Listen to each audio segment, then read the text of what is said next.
Good day, and thank you for standing by. Welcome to the Interactive Brokers Group fourth quarter 2024 earnings conference call. At this time, all participants are in a listen-only mode. After the speaker's presentation, there'll be a question-and-answer session.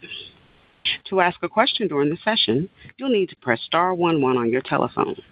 You will then hear an automated message advising your hand is raised. To withdraw your question, please press star 11 again.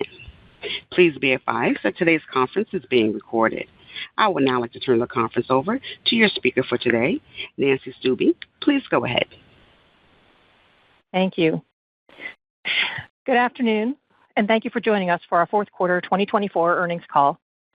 Joining us today are Thomas Peterffy, our founder and chairman, Milan Galik, our president and CEO, and Paul Brody, our CFO. I will be presenting Milan's comments on the business, and all three will be available at our Q&A. As a reminder, today's call may include forward-looking statements which represent the company's belief regarding future events, which by their nature are not certain and are outside of the company's control. Our actual results and financial condition may differ, possibly materially, from what is indicated in these forward-looking statements. We ask that you refer to the disclaimers in our press release. You should also review a description of risk factors contained in our financial reports filed with the SEC. In the fourth quarter, Interactive Brokers clearly demonstrated the power and leverage of a diversified, fully automated global platform. The international interest in securities markets continues. We added 775,000 accounts in 2024, a record number of annual adds. 217,000 came on board in the fourth quarter alone. Our client equity was up 33% to $568 billion, an increase of $142 billion from last year, and the first time we finished a year with over $500 billion. Rising markets and the anticipation of lower rates led clients to actively trade securities and to be comfortable with taking on risk. In addition to increasing their exposure to various markets, they chose to take on more leverage using margin loans and to take on more assertive positions, which increased our exposure fee revenue. This translated into strength in our financials. Our quarterly pre-tax income was a record, reaching over $1 billion for the first time, while our GAAP pre-tax margin rose to 75% for the quarter. For the full year, we earned over $5 billion in net revenues for the first time and achieved a 71% pre-tax margin, by far the highest in the brokerage industry. Over the past several quarters, we have added multiple new products and enhancements worldwide. We have spent a great deal of time to understand the needs of our various client types. For our financial advisor clients, we enhanced our advisor portal with features that improve portfolio management and client communication. We added a multi-stock tax loss harvesting tool that helps reduce clients' tax burdens. We added models and model rebalance tools that simplify applying consistent strategies across multiple accounts. We integrated a generative AI-powered commentary builder feature, which automates the creation of personalized performance summaries and is integrated with our portfolio analyst tool, allowing FAs to generate reports showing clear, detailed portfolio data and commentary. To date, thousands of our users have generated commentaries. There will be more to come here in 2025. For our clients who trade options, we have added 4 new liquidity providers to our options ATS, increasing its depth and capability to achieve better pricing. For our after-hours traders, our stock scanners now support price movement in the overnight trading session, so our clients can see top gainers and losers and other groupings during the session. For international individual accounts, we have previously introduced an alphabet soup of popular savings products like ISA accounts in the UK and TPSZ accounts in Hungary. And this year, we added PEA accounts in France, and we are the first non-French brokers to do so. More will be coming. Broken down by geography, the majority of our accounts are based outside of the United States. To make it easier for prospective clients to come on board, we have translated our account application into more languages, including French, Italian, Arabic, Hebrew, and Hungarian, opening doors for investors who may not be as comfortable with English. Our application is now available in 13 languages, facilitating global outreach for potential customers. By client geography, in the fourth quarter, our accounts and client equity once again grew fastest in Asia, followed by Europe, as growing numbers of investors worldwide want access to international, and in particular U.S., markets. Of our 5 client segments, the fastest account growth was again seen with individuals, with introducing brokers a close second. On the client equity side, individuals again grew the fastest, followed by financial advisors and iBrokers. Commission growth was fastest for our proprietary traders, while net interest income growth was led by individuals, followed by financial advisors. Overall, we experienced another productive quarter. We launched trading on the Saudi exchange, which follows our launch in Malaysia last quarter. We added IB algorithms for Hong Kong exchange options. As a note, we began offering cryptocurrencies in Hong Kong also this year, back in May. We have focused on making it easier for clients to fund accounts, and this quarter began to offer EDDA for Hong Kong dollars and offshore Chinese yuan deposits, open banking for euro deposits, and Plaid for euro and British pound account funding. Our clients around the world, particularly younger ones, are used to the convenience of trading crypto 24/7 and will expect the same from other asset classes. We consider meeting these expectations vital. We already offer over 10,000 U.S. stocks and ETFs during overnight hours, and in 2024, we expanded hours to 24/5 for corporate and government bonds in U.S. dollar, euro, British pound, and Swiss franc denominations, and expanded them for U.S. stock contracts for difference. This quarter, we also expanded our order types and introduced a new one called Overnight Plus Smart to specifically cover overnight trading hours. For other products like options and futures, which trade only on exchanges, we await only the willingness of the exchanges to extend trading hours. We will be ready when they are. There are at least 8 different regulatory projects we are programming for around the world, as the many, numerous jurisdictions we operate in create, add to, and update their regulations. We are on time, or more often, well ahead of schedule on all of them. Our close ties to over 20 very different regulatory regimes in multiple languages, and our ability to react to and program or reprogram our systems to comply on a continuous basis is one of our advantages that we take extremely seriously, with employees on the ground and programmers dedicated to these tasks. And finally, a special note on ForecastX. We created this exchange, which is regulated by the CFTC and allows trading on predictions that have measurable, third-party verified outcomes. This is an entirely new asset class, one that provides a market-driven way to quantify real-world expectations on measures like economic, political, and climate outcomes. Another significant broker now offers access to our exchange. We were ready with election trading when it became permissible. We believe the greater ambition, ForecastX becoming the most accurate marketplace for predicting significant events, will occur over time. Our pipeline of new business and new initiatives remains as strong as ever, and our product set clearly has resonated with people around the globe. We are not stopping here to rest on our achievements. We have many projects to work on, goals to achieve, and together with the Interactive Brokers team, we look forward to executing on them in 2025. We are eager to share our new products and enhancements as we introduce them. With that, I will turn the call over to our CFO, Paul Brody. Paul? Thanks very much, Nancy. Thank you, everybody, for joining the call. We're going to start with our revenue items on page 3 of the release.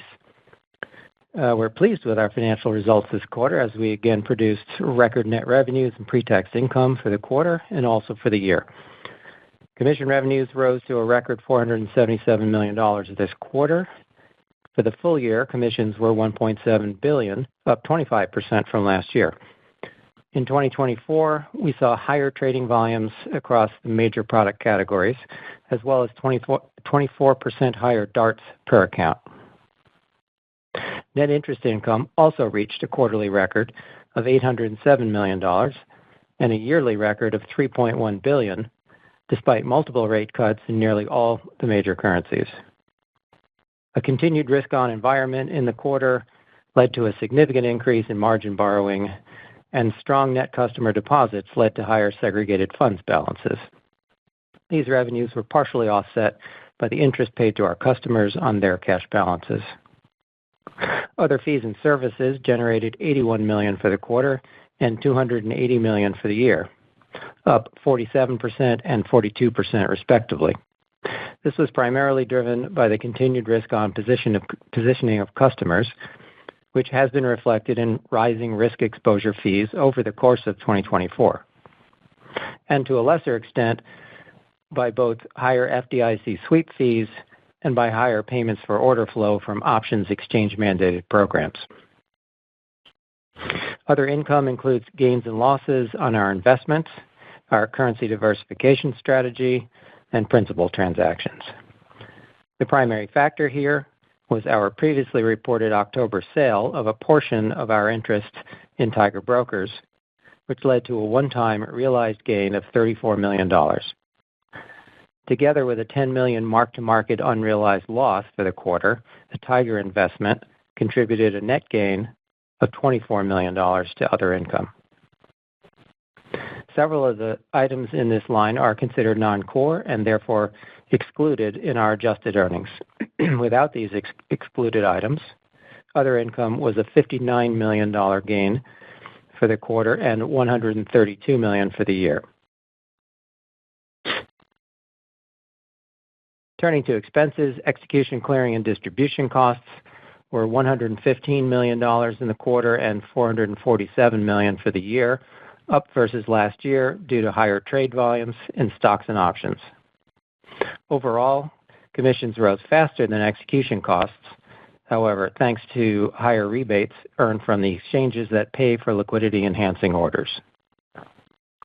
Execution and clearing costs were 19% of commission revenues in the fourth quarter for a gross transactional profit margin of 81%. We calculate this by excluding from execution, clearing, and distribution $21 million of non-transaction-based costs, mainly market data fees, which do not have a direct commission revenue component.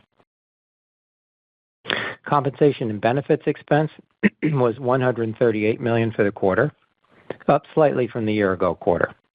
Due to the capitalization rather than expensing under GAAP of some software development this quarter, compensation expense is about $5 million lower than usual. Adjustments of this nature may be made periodically. For the quarter, the ratio of compensation expense to net revenues was 10%, and would have been 10.3% had that $5 million of capitalized software been included as comp expense. For the year, this ratio was 11%, down from 12% in 2023. Our headcount at December 31st was 2,998, up 2% for the year. G&A expenses were $59 million, up from the year-ago quarter. For the full year, G&A was $314 million, up 49%, primarily due to a one-time litigation expense in the third quarter. Excluding this, G&A for the year was $236 million, up 12%, primarily on higher advertising expense. Our pre-tax margin was a record 75% for the quarter, as reported, and 76% as adjusted. Income taxes of $71 million reflects the sum of the public company's $34 million and the operating company's $37 million. The public company's effective tax rate was 14%, below its typical range, primarily due to a benefit from the annual revaluation of our deferred tax asset. Moving to our balance sheet on page 5 of the release, our total assets ended the year 17% higher than last year at $150 billion, driven by strong growth in margin lending. New account growth also helped propel our customer credit balances by 14% to a new record level. We believe that our strong financial standing and competitive interest rates provide customers with an attractive place to hold their uninvested cash. We continue to have no long-term debt. and healthy profitability drove our firm equity up 18% to $16.6 billion. In recognition of this growth, we allocated capital to a dividend increase in the second quarter of 2024. We maintain a balance sheet geared towards supporting growth in our existing business and helping us win new business by demonstrating our strength to prospective clients and partners. In our operating data on pages 6 and 7, we had record customer volume in options, with our contract volumes up 32% over the prior year and also up 32% for the full year, well ahead of industry volumes. Futures contract volumes declined 3% for the quarter, but rose 4% for the full year, while stock share volumes rose 65% for the quarter and 22% for the full year. Stock share volume generally increased versus last year as clients gravitated to larger, higher quality names and traded relatively less in pink sheet and some other very low-priced stocks. Growth in the notional dollar value of shares traded in the quarter was about even with the growth in our share volumes overall.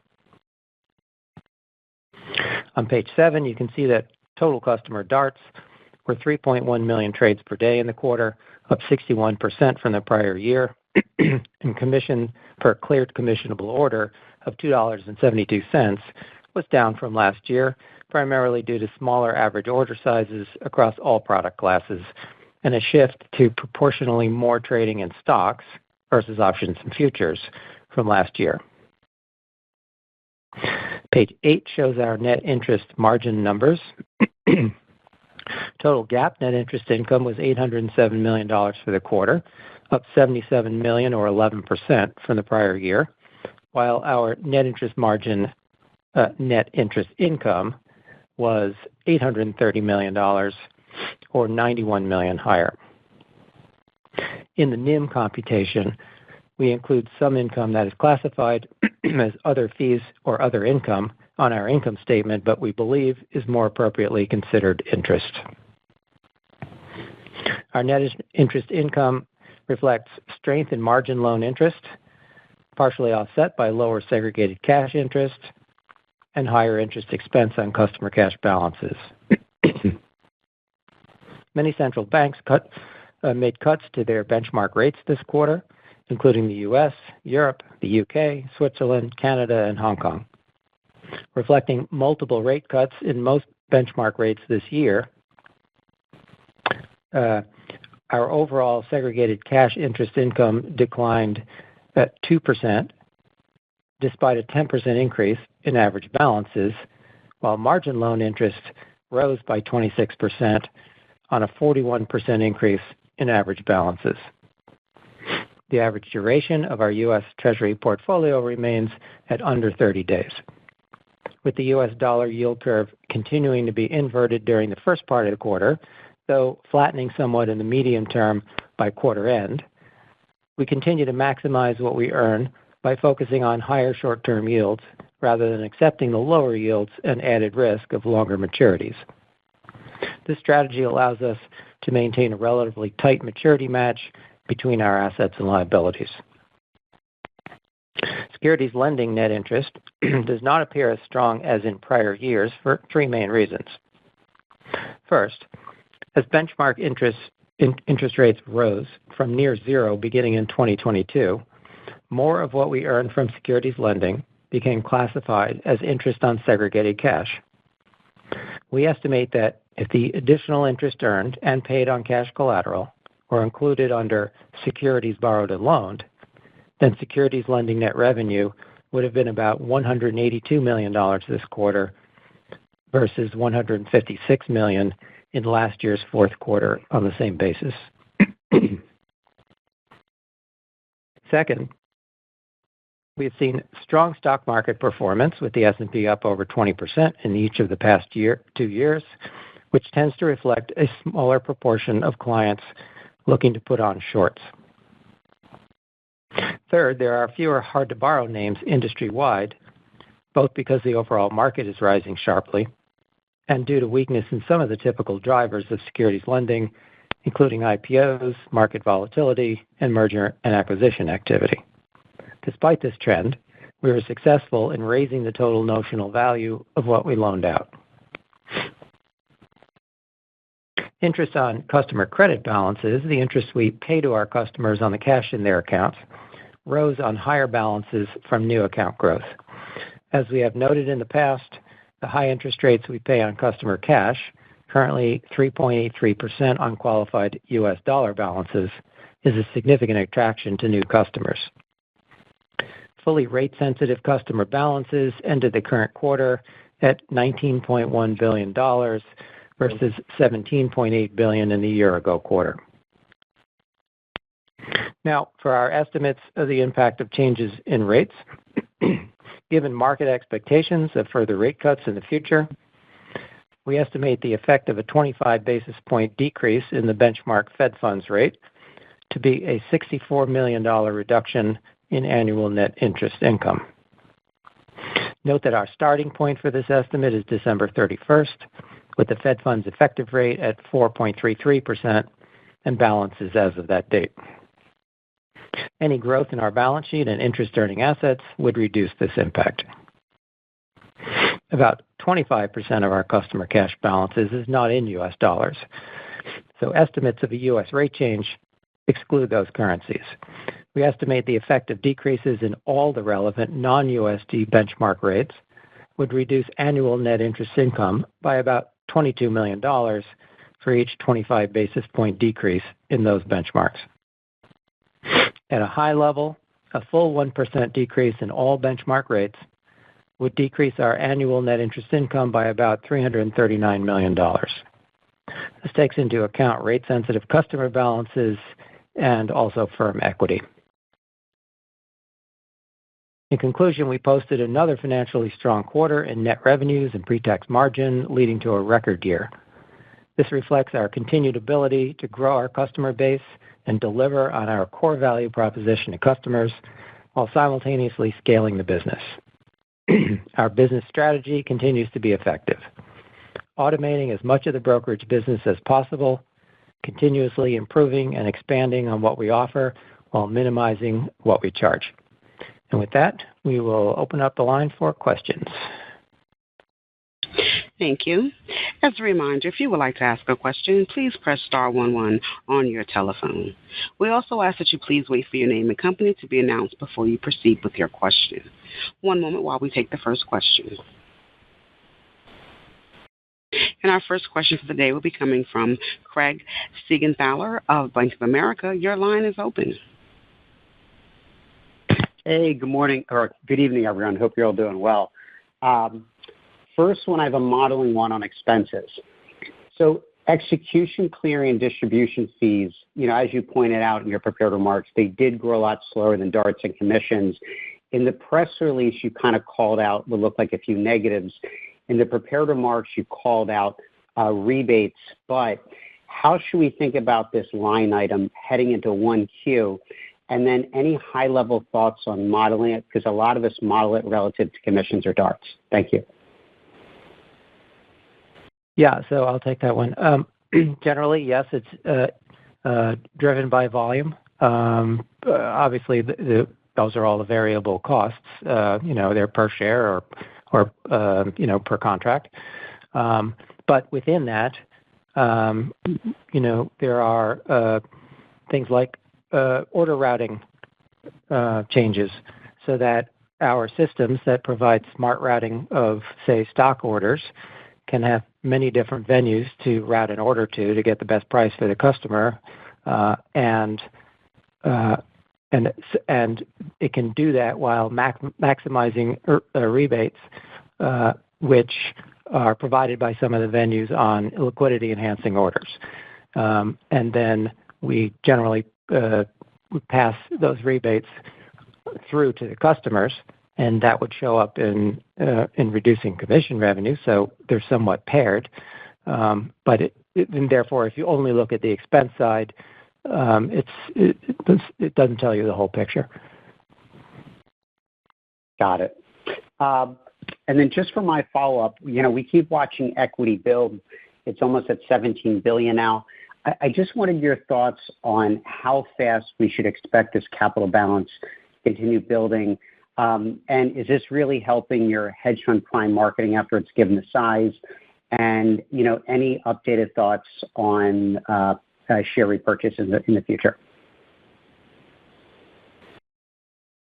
Well, there is no plan to do any type of share repurchasing.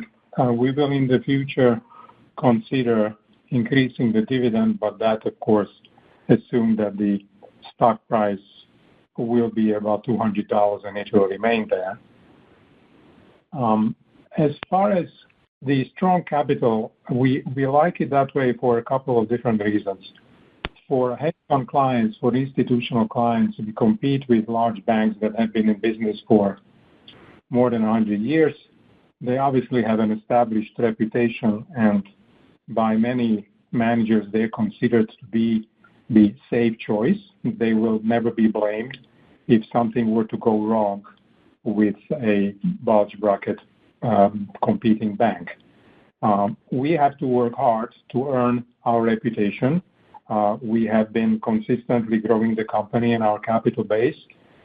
It's visible. Our balance sheet is strong.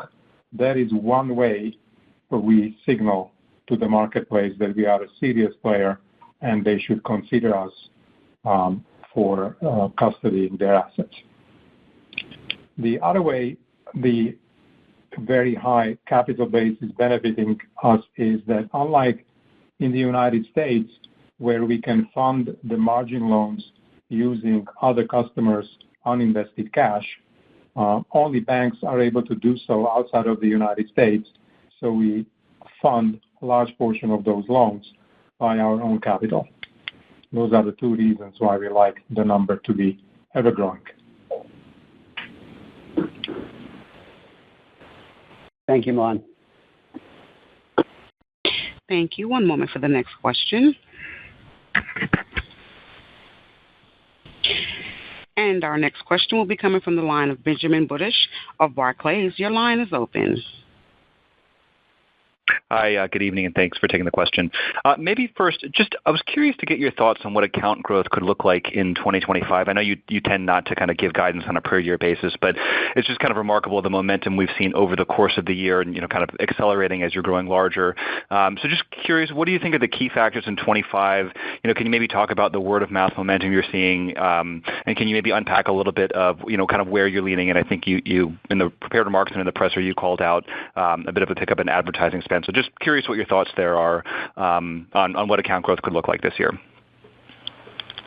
Well, our marketing spend will be slowly increasing. Obviously, it's necessary to attract the individual accounts, so that's why it's going to go up. We expect a steady growth in the number of accounts. As you could see this past quarter, we really enjoyed a high number. There is a lot of enthusiasm in the market, partially related to the ever-increasing prices in the market, stock prices in the market, partially related to the change of the administration that is largely considered to be pro-business, and the U.S. markets, as a result, are expected to continue to do well. So there are a lot of accounts, new accounts being opened. Some investors who were sitting on the sidelines decided to open an account and start investing. So we are bullish on the continued growth of the accounts. Got it. Maybe one quick modeling follow-up for Paul. I think for the employee comp and benefits line, you called out a capitalized expense. Just curious, in Q1 and kind of going into the year, should we think about the level in kind of the first couple of quarters of 2024 as the starting point, or does it kind of reset lower? Just any guidance you could give there would be helpful. Thank you. Right. Well, it does go along with our hiring, which was only 2% higher than the prior year. I think the best way to look at it is on the full year, because the capitalization is measured only periodically and can be added in a given quarter. Our average for all of 2024 was $143 million a quarter, and that's probably your best starting point for going forward. Okay. All right, great. Thanks so much. Thank you. One moment for the next question. And our next question will be coming from the line of James Yarrow of Goldman Sachs. Your line is open. Thanks, Milan and Paul, for taking the questions here. Maybe just starting on aspirations in the high-touch part of the prime brokerage offering, which you've obviously expanded in 2024. If there's deregulation of the bulge bracket prime brokers, which the market clearly expects, could this present a more meaningful threat to growth of the business? And then just, what is on the product roadmap for this business in 2025? I would not expect the regulation to really have an impact. As I explained a bit earlier, what we're dealing with is competing with very large established banks, Goldman Sachs, Morgan Stanley. I cannot see how a small newcomer would really be able to make a significant dent in our business. So the regulation, I do not think would impact our business that way. As far as the products, did you mean within this white glove offering for the hedge funds? That's right. Well, I can tell you that one of the things that we have done is we have revamped the way we do the capital introduction events in the past quarter. We do those events approximately once every 3 months. We changed the name of the event. We changed the way it's organized. We advertise it better. And the result of that was that the last event, we had double the number of participants. Instead of 120, we had 240 accredited investors participating in the capital introduction event. Otherwise, we are pleased with how the white glove offering is going. We have 34 hedge funds onboarded with the average assets of $160 million. The goal here is to provide them with better service. They all appreciate direct access to the subject matter experts. They like talking to us. We handle approximately 50 different issues on a particular week. And as we talk to them more, we make adjustments. For example, just recently we have started offering algorithms, VWAP and similar algorithms for the stocks in APAC region, and that was directly due to the fact that the hedge funds that are now more openly talking to us were requesting that feature. We're pleased with the way it's going so far. Excellent. That's very clear. Maybe just turning to the margins, your adjusted margin did rise to best-in-class 75.6%. Can it continue to rise off of these levels? Is there an efficient horizon that you see for the margin? Well, I would not expect that number to go up. That is not the number that we're optimizing for. What we're trying to do is delivering value to our clients.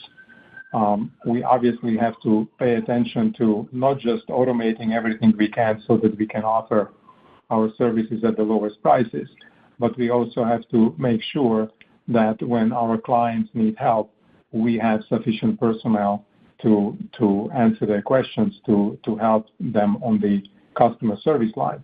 And there are obviously the ongoing costs of the compliance, which are ever increasing given the very large number of jurisdictions where we operate. So I would not expect that number to go higher. Okay, that's very clear. Thank you. Thank you. One moment for the next question. And our next question will be coming from the line of Brennan Hawken of UBS. Your line is open. Good afternoon. Thanks for taking my question. Margin balances have really shown very, very solid growth despite the volatility in the markets. So, how should we be thinking about that on a go-forward basis? What trends have you seen quarter to date? And maybe taking a step back, when you think about how your customer base has changed in recent years, how should we be thinking about margin penetration for you versus history? Margin balances have been increasing. That's due to the risk-on appetite of our clients. Their positions have been more assertive, not only by trading stocks on margin, but by putting on aggressive positions in the derivatives. If you remember back in August of last year, that there was a rather sharp sell-off, and we quickly saw our clients reducing their risk positions. But as the stock market turned and the things calmed down, they quickly came back on. So I would expect some amount of correlation with what the stock market is doing. But for now, we seem to be in the risk-on mode because of the change over the administration, for example. So margin balance, all things being equal, I think will be maintained at this level or slightly go higher. And when you think about some of the different cohorts of your customer base, advisors are a larger portion. When we think about penetration versus prior cycles and we compare margin balances maybe to client equity, what impact do you expect that could have on those metrics? Well, financial advisors, some of them obviously trade on margin. Majority of them do not. We have the prop traders. I would expect them to continue to trade aggressively. We have all sorts of individual accounts, small ones, large ones, more sophisticated ones, less sophisticated ones. So obviously the more sophisticated ones I would expect to continue to deploy leverage. And then you have the hedge funds, which again, I would expect to continue aggressively. Thanks for taking my questions. Thank you. One moment for the next question. And our next question will be coming from the line of Dan Fannon of Jefferies. Your line is open. Thanks. Good evening. So just following up on areas of investment and product development as you think about 2025, you've talked a bit about the prime brokerage as well as some of the things that you've come to market with here in the fourth quarter. So curious just about the areas of investment and really on that product development side for the individual that you see or are focused on into 2025. Well, all the time we look at all the segments all the client segments that we service. We carefully listen to the feedback we're receiving from them. What is it that they're looking for? And we continuously parse that feedback and ask ourselves the question, how is it that we can improve our offering? So that is what really a bulk of the work goes into when we're discussing the client-facing investments. And then there is obviously a lot of work that we're doing on the back end. The number of accounts is increasing fast.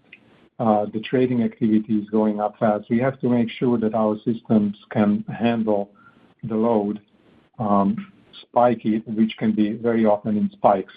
You can have a normal day and all of a sudden you can have a really busy day when all the computers are running hot, so to speak. We have to pay attention to making sure that our systems are reliable, that we have no outages, that we have very significant backups. And then we have to work on systems that our operators use, both the client service and our compliance departments. Significant number of employees work in those departments. And so that we do not have to hire as many of them as a less automated competing firm would, we have to give them the right tools. So that is sort of where the attention is being paid to all these different directions. Understood. And then as a follow-up, Milan, you've talked at previous periods about M&A and kind of inorganic growth. Can you give us an update on your thoughts today and maybe kind of the current market opportunity for inorganic potential combinations? We remain open to M&A. So far, as you know, we have not been really successful. There was one significant competitor we were looking at in the last quarter of last year. We did not succeed in completing a transaction. but we remained open to it. We will consider any opportunity that comes our way. Understood. Thank you. Thank you. One moment for the next question, please. And our next question will be coming from the line of Patrick Moley of Piper Sandler. Your line is open. Yeah, good evening. Thanks for taking the question.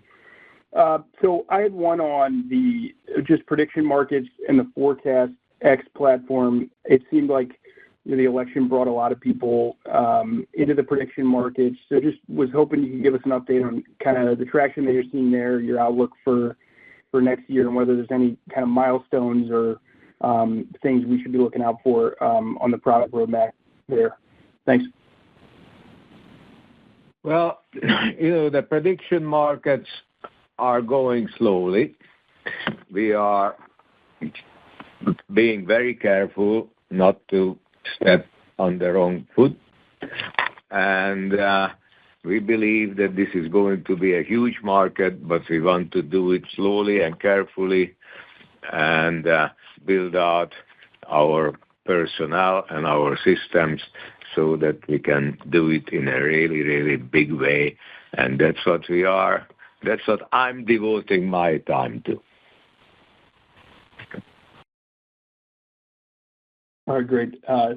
Thanks. And then maybe just to follow up on crypto, there's a lot of excitement around crypto here. It seems like, the incoming administration, the change in leadership in the SEC is going to foster a new kind of era of more favorable to the crypto trading firms, I guess, if you will. Your offering right now is, relatively robust compared to some of the others. How are you feeling right now about that offering? And if there was to be more comprehensive legislation, what areas, if at all, would you look to expand the offering? Thanks.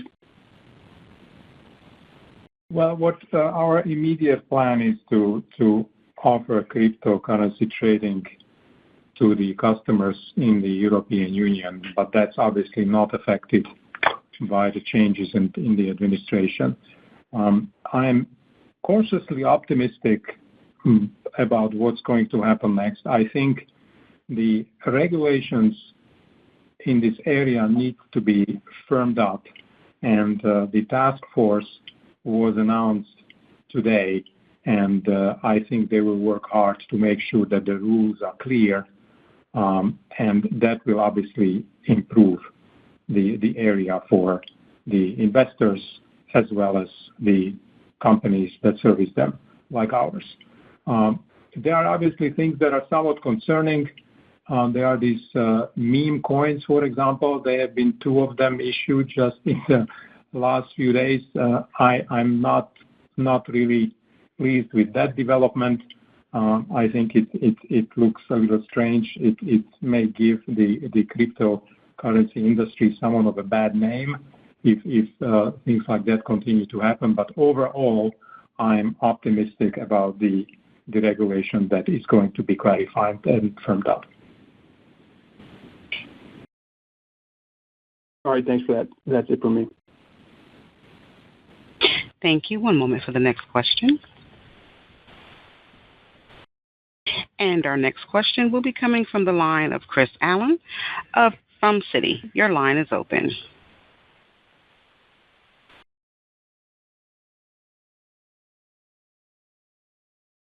Chris, your line is open.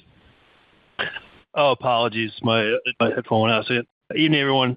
Maybe I could just follow up on the crypto question. Any color you could provide in terms of your customer base, how any rough percentage that is actually trading crypto on your platform currently, and if there was in regulation, where would be the opportunity set to expand in the U.S., maybe from a product offering perspective? At the moment, there are 4 coins that are really heavily traded on our platform, if I can call it heavily. It's the Bitcoin, Ethereum, and stablecoin and Bitcoin Cash.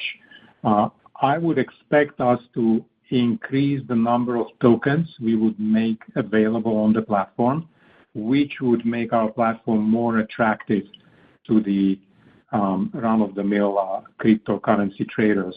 If they have interest in trading, for example, Solana, which we are currently not able to offer because there wasn't sufficient regulatory clarity as to whether that would be considered a security or not. So those kinds of questions will get clarified. So as a result, I expect us to be able to list more tokens in the future and attract cryptocurrency traders who really focus on trading cryptocurrencies. Another thing that I would expect is for us to be able to increase the percentage of assets we allow a single account to invest in the crypto assets. At the moment, that number is set to 1%. It's a very conservative figure, but as the crypto assets become more widely accepted, we would raise that number higher. Thanks. And just as a follow-up, on SEC lending, recognize the headwinds from low levels of IPO and M&A activity.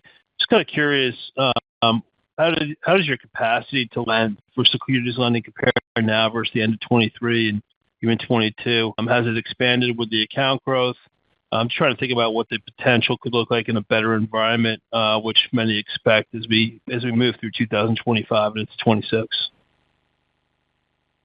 Yes, it absolutely expands with our account growth and simply more participation in the markets by our clients who tend to go long and hold the stocks that are attractive for lending out, primarily on to other broker-dealers and banks. And yeah, we would expect that to continue to rise because our customer base is simply going to hold more of those positions. Yeah. Thanks, guys. Thank you. One moment for our next question.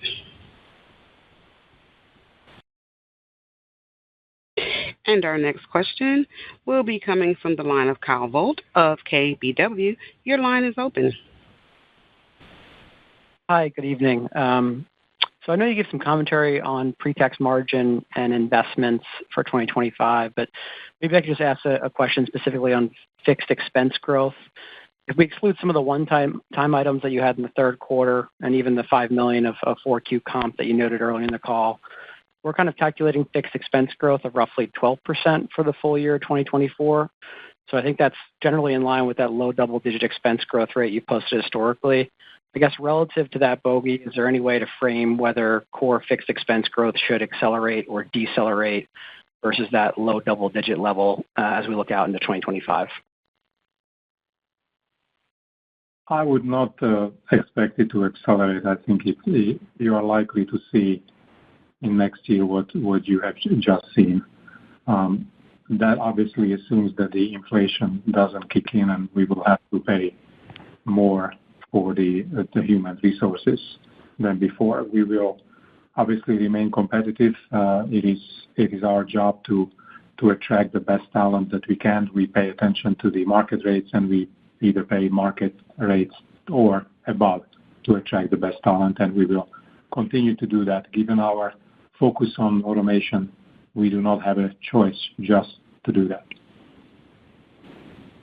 I might just add to that advertising is a component of that, and so to the extent that we expect to do more, that will be somewhat of a driver.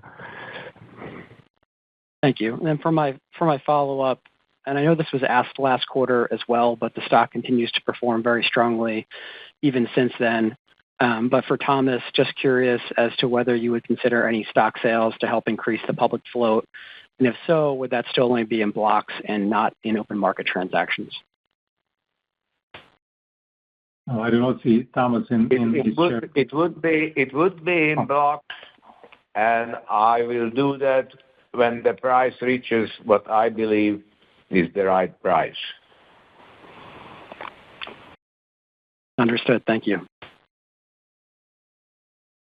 Thank you. And that does conclude today's question and answer session. I would like to turn the call back over to Nancy for closing remarks. Please go ahead. Thank you, everyone, for participating today. As a reminder, this call will be available for replay on our website, and we will also be posting a clean version of our transcript on the site tomorrow. Thank you again, and we will talk to you next quarter end. Thank you for joining today's conference call. You may now disconnect. Have a good evening.